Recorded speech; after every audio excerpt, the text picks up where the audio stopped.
The sniper fired the only shot he had.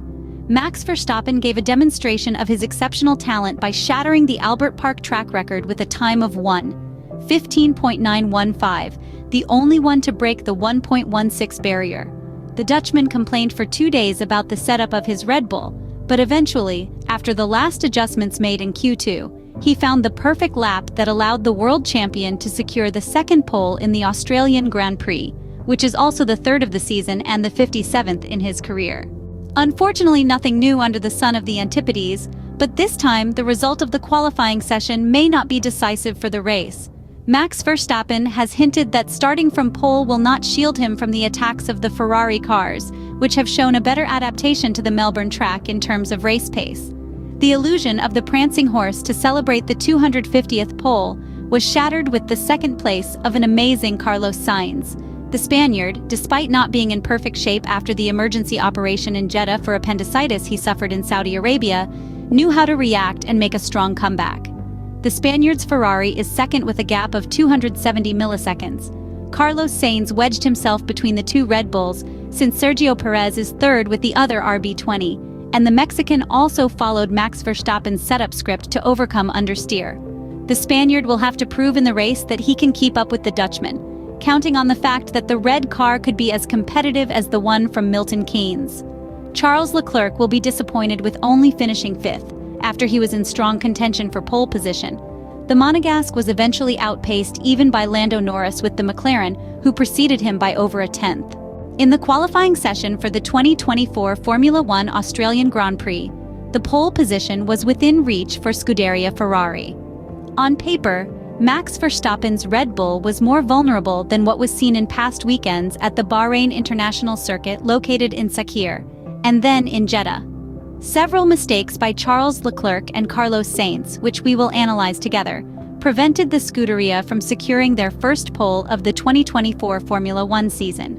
The key data is provided by the telemetry analysis of the best Q3 laps set by Carlos Sainz and Max Verstappen at the Albert Park circuit. As clearly shown in this graph, the Red Bull RB20 single-seater is able to generate higher speeds on any straight, which are highlighted by the white circles. The main difference, however, is seen in the section of the high-speed chicane of turns 9 and 10. In that area, Carlos Sainz makes a mistake, costing him dearly throughout the following straight. For the rest of the lap, in essentially all the corners, the Ferrari perfectly holds its own against the car that has dominated the early races of the Formula One Championship. The Spaniard's error, therefore, cost him the chance of achieving pole position, as demonstrated by the second graph. In the yellow circles placed over the telemetry data, we can indeed see how the delta between the two drivers grows exponentially right in that section. The second telemetry data graph instead confirms that it was an imperfection by Carlos Sainz, likely driven by the eagerness to secure that pole position for the Australian Grand Prix. Observing the throttle input, we notice that it is not linear throughout the corner.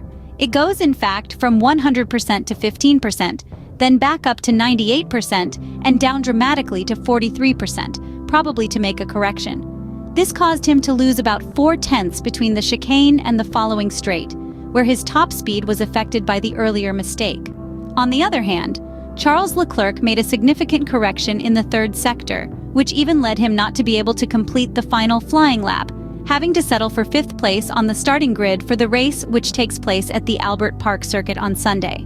On a positive note, it was later confirmed that Sergio Perez dropped from third to sixth on the grid for the Australian GP after being penalized for blocking Haas's Nico Hülkenberg in qualifying.